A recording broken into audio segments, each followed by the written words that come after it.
नमस्कार साथियों, आप सभी का हमारे YouTube channel KS competitive study में बहुत बहुत स्वागत है। जैसा कि हम लोग भारतीय संविधान को लगातार पढ़ते चले आ रहे हैं, उसी कड़ी में हम लोगों ने संविधान के महत्वपूर्ण संशोधनों पर चर्चा की थी, जिसमें हम लोगों ने कुछ महत्वपूर्ण संशोधन पढ़ लिए थे भाग 1 के अंतर्गत। आज बचे हुए संविधान संशोधनों को भाग 2 के अंतर्गत हम लोग देखेंगे, जो विगत परीक्षाओं में जहाँ से प्रश्न कई बार पूछे जा चुके हैं और आगे भी यहाँ से पूछे जाने की पूरी संभावना है। इसलिए ये बचे हुए जो संशोधन थे उनको हम लोग दूसरे वीडियो के माध्यम से देखेंगे, बहुत ही विस्तार से पढ़ेंगे और समझेंगे। बात करते हैं, मैंने कल वाले वीडियो में कुछ बातें बताना भूल गया था कि संविधान संशोधन की आवश्यकता क्यों पड़ी थी, इस पर हम लोग बात कर रहे थे। तो संविधान संशोधन की बात इसलिए की गई क्योंकि समय समय पर जो नियम और कानून बनाए गए थे, उस समय जब संविधान हमारा बनकर तैयार हुआ था, तो उस समय की जो स्थिति या पृष्ठभूमि, भारतीय पृष्ठभूमि जो थी वो अलग थी और समय के अनुसार बहुत सी चीज़ें बदल जाती हैं, जैसे सामाजिक हो गई, राजनीतिक हो गई और आर्थिक स्थिति पर विभिन्न प्रकार के परिवर्तन देखने को मिलते हैं। उन सब के दृष्टिगत भारतीय संविधान की प्रासंगिकता को वर्तमान समय के साथ बनाया रखा जा सके, इसके लिए उसमें संशोधनों की आवश्यकता पड़ती है और इसीलिए ये समय समय पर विभिन्न प्रकार के संशोधन संसद के माध्यम से किए जाते रहे हैं।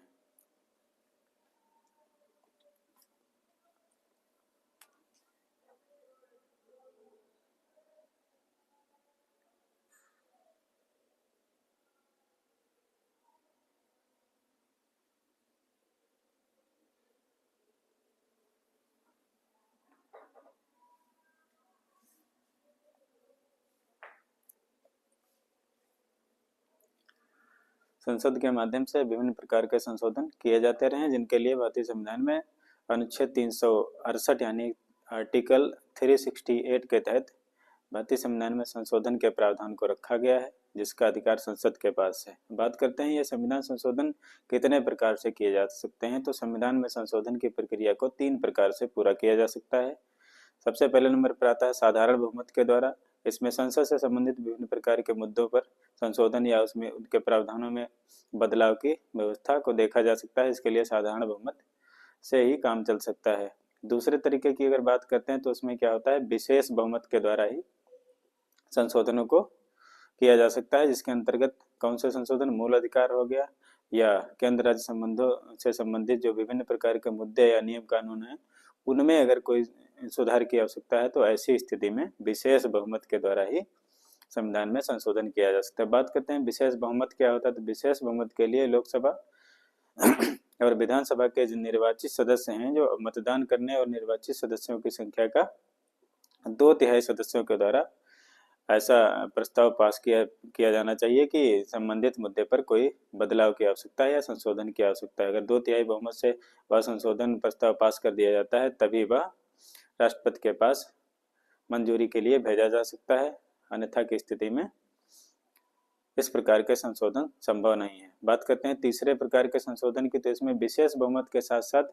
विधानसभाओं, राज्यों के आधे से अधिक राज्यों के विधानसभाओं के सदस्यों की सहमति भी इसके लिए आवश्यक होती है। अर्थात लोकसभा के सदस्यों के साथ साथ आधे से अधिक राज्यों की विधानसभाओं के द्वारा भी इसकी संस्तुति की जानी चाहिए कि अमुक मुद्दे पर किसी प्रकार के कोई संशोधन की आवश्यकता है, तभी वह संशोधन किया जा सकता है।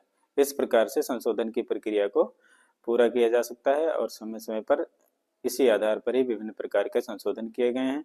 और अब तक संविधान बनकर तैयार होने के बाद अब तक कुल 105 प्रकार के संशोधन हमारे संविधान में देखने को मिलते हैं, जिसके द्वारा विभिन्न प्रकार के प्रावधानों और नियमों को संविधान में जोड़ा गया है और विभिन्न प्रकार के जो पूर्व से चले आ रहे जो प्रावधान और नियम थे उनको समाप्त भी घोषित किया गया। उसी कड़ी में आज हम लोग संशोधन के भाग 2 के अंतर्गत बचे हुए अनुच्छेदों को विस्तार से पढ़ेंगे।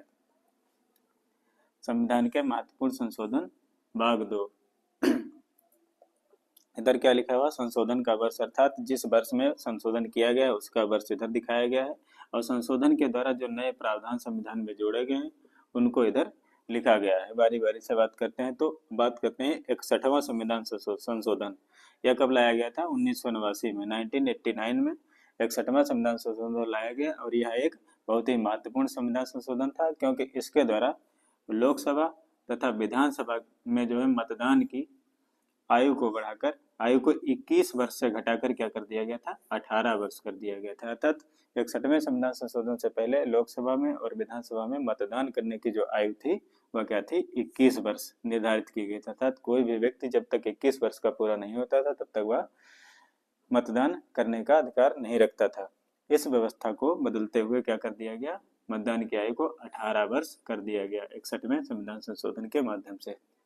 यहाँ से कई बार प्रश्न पूछा गया है कि मतदान की आयु को 21 वर्ष से घटाकर 18 वर्ष किस संशोधन के तहत किया गया था या किस सन में किया गया था, तो क्या था, 61वां संविधान संशोधन कब आया था, 1989 में। अगला संविधान संशोधन है 69वां संविधान संशोधन। इसमें क्या किया गया, यह आया 1991 में। इसमें क्या किया गया था, दिल्ली को राष्ट्रीय राजधानी क्षेत्र का दर्जा दिया गया था। दिल्ली को क्या बना दिया गया, राजधानी क्षेत्र का दर्जा दे दिया गया। और यहाँ पर दिल्ली और पुडुचेरी दो ऐसे केंद्र शासित प्रदेश हैं जहाँ पर क्या है, विधानसभाएं देखने को मिलती हैं। तो राष्ट्रीय राजधानी क्षेत्र का दर्जा दिल्ली को कब दिया गया था, 69वें संविधान संशोधन 1991 के अंतर्गत। आगे बात करते हैं 73वां संविधान संशोधन। ये 1992 में लागू किया गया था, 1992 में किया गया था और ये 1992-93 में इसको लागू किया गया। इसलिए कहीं कहीं पर 73वां संविधान संशोधन 1992-93 के रूप में लिखा हुआ देखने को मिलता है। तो इसको 92 और 93 दोनों अगर कोई भी आता है तो कर सकते हैं आप। तो इसमें क्या प्रावधान किया गया, तो सबसे पहले पंचायतों की व्यवस्था को वैधानिकता प्रदान की गई। अर्थात 73वां संविधान संशोधन जो किया गया उसमें क्या किया गया, पंचायतों की व्यवस्था की गई। अगला प्रावधान क्या जोड़ा गया, संविधान के में भाग 4 जोड़ा गया और 11वीं अनुसूची जोड़ी गई, जिसके अंतर्गत 29 विषयों को समाहित किया गया। अर्थात 11वीं अनुसूची में 29 विषय रखे गए जिन पर विभिन्न प्रकार के कार्य किए जाएंगे। यह कब जोड़ा गया था, भाग 4। और 11वीं अनुसूची कब जोड़ी गई, 73वां संविधान संशोधन 1992 में हुआ। इसके अंतर्गत इनको जोड़ा गया, पंचायतों की व्यवस्था की गई। और उसके बाद आया 74वां संविधान संशोधन। 73 और 74 संविधान संशोधनों को हम लोग जोड़कर पढ़ सकते हैं ताकि इसको आसानी से याद रखा जा सके। 74वां संविधान संशोधन कब हुआ, ये हुआ 1992 में। ये भी 1992 में हुआ। इसमें क्या किया गया, जब पंचायतों की व्यवस्था कर दी गई उसके बाद बात आती है शहरी, जैसे कि नगर पालिका हो गया, नगर निगम इत्यादि की व्यवस्था कैसे की जाएगी। तो उसमें क्या, शहरी स्थानीय निकाय जो थे, शहरी स्थानीय निकायों को वैधानिक दर्जा दिया गया। अर्थात नगर पालिका, नगर निगम इत्यादि की व्यवस्था का प्रावधान किसमें किया गया, 74वें संशोधन के अंतर्गत रखा गया। स्थानीय निकायों की इसमें व्यवस्था की गई, नगर प्रशासन की इसमें बात की गई। और क्या किया गया, 12वीं अनुसूची जोड़ी गई जिसके अंतर क्या किया, 18 विषय रखे गए थे। 12वीं अनुसूची जोड़ी गई, उसमें कितने विषयों पर कार्य करने की बात की गई, 18 विषय इसके अंतर्गत रखे गए। इन पर काम करने की व्यवस्था को इसमें जोड़ा गया। और भाग 9 का जोड़ा गया, ये भी 74वें संविधान संशोधन के द्वारा जोड़ा गया था। एक नया भाग का नया उपखंड 9 का जोड़ दिया गया। तो इस प्रकार से हम लोगों ने 74वां संविधान संशोधन और 73वां संविधान संशोधन समझ लिया। 73वें में क्या था, पंचायतों की व्यवस्था को वैधानिकता दी गई। अर्थात ग्रामीण स्तर पर जो शासन प्रशासन की व्यवस्था थी उसकी व्यवस्था के लिए पंचायतों के गठन की बात की गई, उसको वैधानिक दर्जा या विधिक अधिकार दिए गए। और भाग 4 जोड़ दिया गया और 11वीं अनुसूची जोड़ी गई, उसमें 29 विषयों पर काम करने की व्यवस्था इसके अंतर्गत दी गई। 74वें संशोधन कब किया, 1992 में हुआ। इसमें क्या किया गया, शहरों के शासन प्रशासन की व्यवस्था की बात की, उसके लिए क्या किया, स्थानीय निकायों को वैधानिक दर्जा प्रदान किया गया जैसा कि नगर पालिका, नगर निगम इत्यादि। और 12वीं अनुसूची जोड़ी गई जिसके अंतर्गत 18 विषय रखे गए और उनके क्रियान्वयन की बात इसके अंतर्गत की गई। भाग 9 का जोड़ दिया गया। अगला संविधान संशोधन 84वां संविधान संशोधन यह हुआ 2001 में।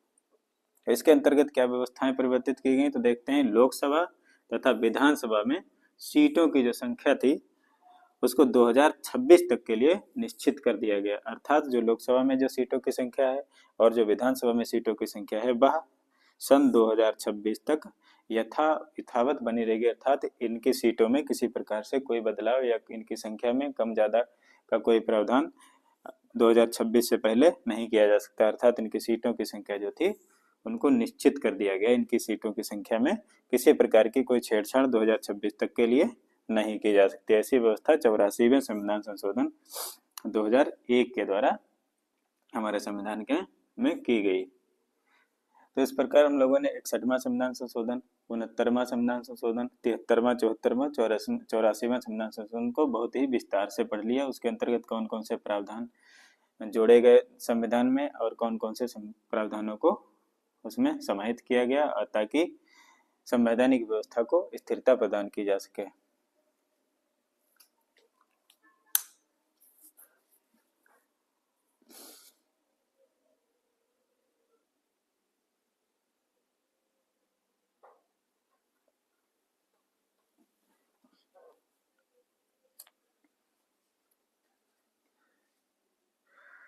चलिए साथियों, अब हम लोग बचे हुए संविधान संशोधनों को देख लेते हैं।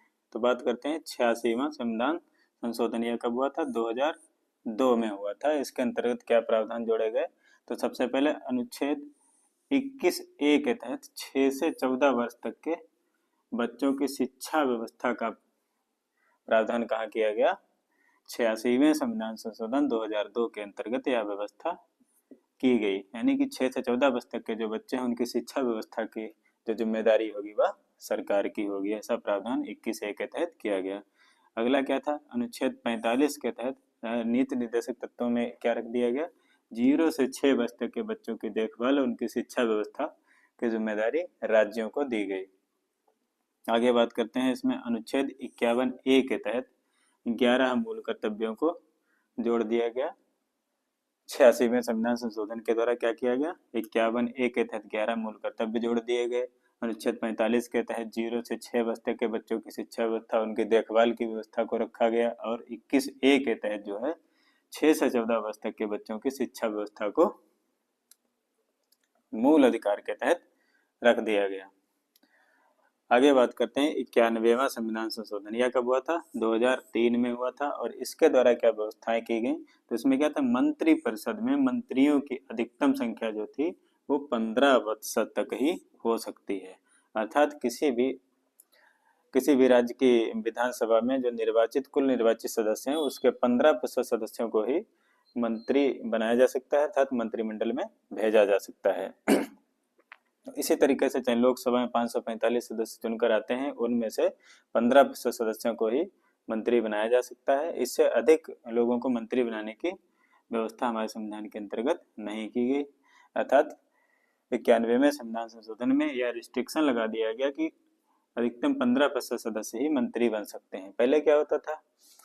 पहले जो था कि मनचाहे ढंग से कितने भी लोगों को मंत्री बना दिया जाता था, या कितने ही लोगों को मंत्री बना के विभिन्न प्रकार के कार्य किए जा सकते थे। लेकिन अब क्या कर दिया गया? अधिकतम 15% सदस्य ही मंत्री बन सकेंगे। लेकिन यहाँ पर एक और व्यवस्था की गई कि न्यूनतम 12 सदस्य, जैसे कि दिल्ली हो गई या कुछ छोटे स्टेट्स हैं जहाँ पर विधानसभा में सदस्यों की संख्या कम है, तो ऐसी स्थिति में वहाँ पर न्यूनतम 12 सदस्य, कम से कम 12 सदस्य को मंत्री बनाए जाने का प्रावधान इसके तहत जोड़ दिया गया। कब जोड़ा गया? 91वें संविधान संशोधन 2003 के तहत। यहाँ से कई बार सवाल आया है कि विधानसभा में अधिकतम कितने सदस्यों को मंत्री बनाया जा सकता है। विकल्प में दे दिया जाता है 15, 20, 25, 30%। तो इसमें क्या होगा? 15% सदस्यों को बनाया जा सकता है। और न्यूनतम कितने सदस्यों को बनाया जा सकता है? तो न्यूनतम 12 सदस्यों को मंत्री बनाया जा सकता है। आगे बात करते हैं 92वां संविधान संशोधन। यह कब आया था? यह भी 2003 में आया था। और इसके द्वारा क्या गया?